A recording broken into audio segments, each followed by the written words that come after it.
नमस्कार, मी मिलिंद गड्डमवार तुमच्यासमोर कविता सादर करीत आहे. माझा देश महान आहे काय? कोणत्या तोंडाने सांगू माझा देश महान आहे? कोणत्या तोंडाने सांगू माझा देश महान आहे? जिथे भर दिवसा गाडीने चिरडले जाते, नाबालिक आहे म्हणून निबंध लिहायला सांगितले जाते. बलात्कार झाला तरी समर्जीने झाला असे सांगून आरोपींना मोकाट जामिनावर सोडले जाते. कोणत्या तोंडाने सांगू माझा देश महान आहे? कोणत्या तोंडाने सांगू माझा देश महान आहे?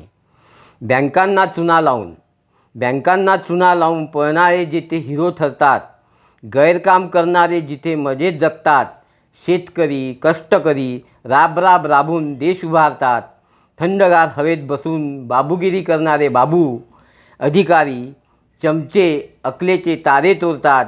कोणत्या तोंडाने सांगू माझा देश महान आहे? कोणत्या तोंडाने सांगू माझा देश महान आहे? कायद्याचे पालन करणारे जिथे गुन्हेगार ठरतात, कायद्याचे पालन करणारे जिथे गुन्हेगार ठरतात, मान खाली घालून चालतात. कायद्याची तमा न बाळगणारे छाती काढून चालतात, आपला रुबाब कसतात. त्यांची साहेब म्हणून पाठराखण होते. कायद्याचे पालन करणाऱ्यांना वठणीवर आणले जाते. कायद्याचे पालन करणाऱ्यांना वठणीवर आणले जाते.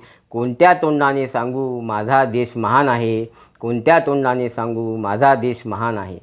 जिथे शैक्षणिक कर्ज चढ्या व्याजाने मिळते, जिथे शैक्षणिक कर्ज चढ्या व्याजाने मिळते, कार आणि उपभोक्ता लोन कमी दराने मिळते. प्रत्येक गोष्टीवर GST लावून लुबाडल्या जाते. KYCच्या नावाखाली आपलेच खाते सीज केल्या जाते. आपलाच पैसा बँकेत असताना भीक मागायला लावते. कोणत्या तोंडाने सांगू माझा देश महान आहे? कोणत्या तोंडाने सांगू माझा देश महान आहे?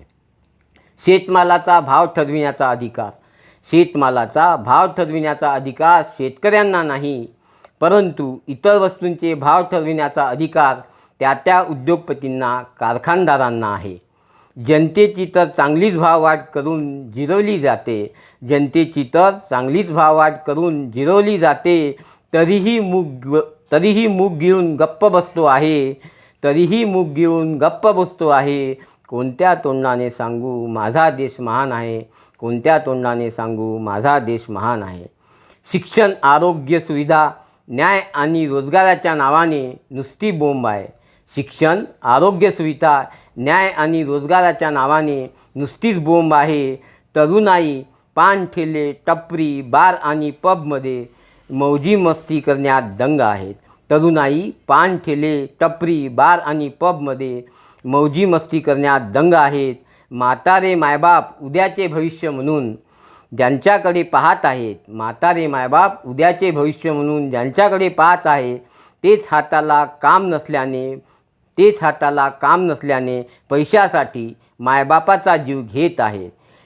कोणत्या तोंडाने सांगू माझा देश महान आहे? कोणत्या तोंडाने सांगू माझा देश महान आहे? लोकशाहीच्या नावाखाली सत्तेचा माज चढला आहे. भांडवलदारांना हाताशी धरून सत्तेचा खेळ चालू आहे. ईडीच्या धाकाने अनेकांची तोंडे बंद आहेत. ईडीच्या धाकाने अनेकांची तोंडे बंद आहेत. लोकशाहीचा अर्थ अजून आपणास कळलेला नाही. लोकशाहीचा अर्थ अजून आपणास कळलेला नाही. मतदान केल्याने लोकशाही प्रस्थापित होत असते, हा जनतेचा निव्वळ गैरसमज आहे. मतदान केल्याने लोकशाही प्रस्थापित होत असते, हा जनतेचा निव्वळ गैरसमज आहे. कोणत्या तोंडाने सांगू माझा देश महान आहे? कोणत्या तोंडाने सांगू माझा देश महान आहे? धन्यवाद.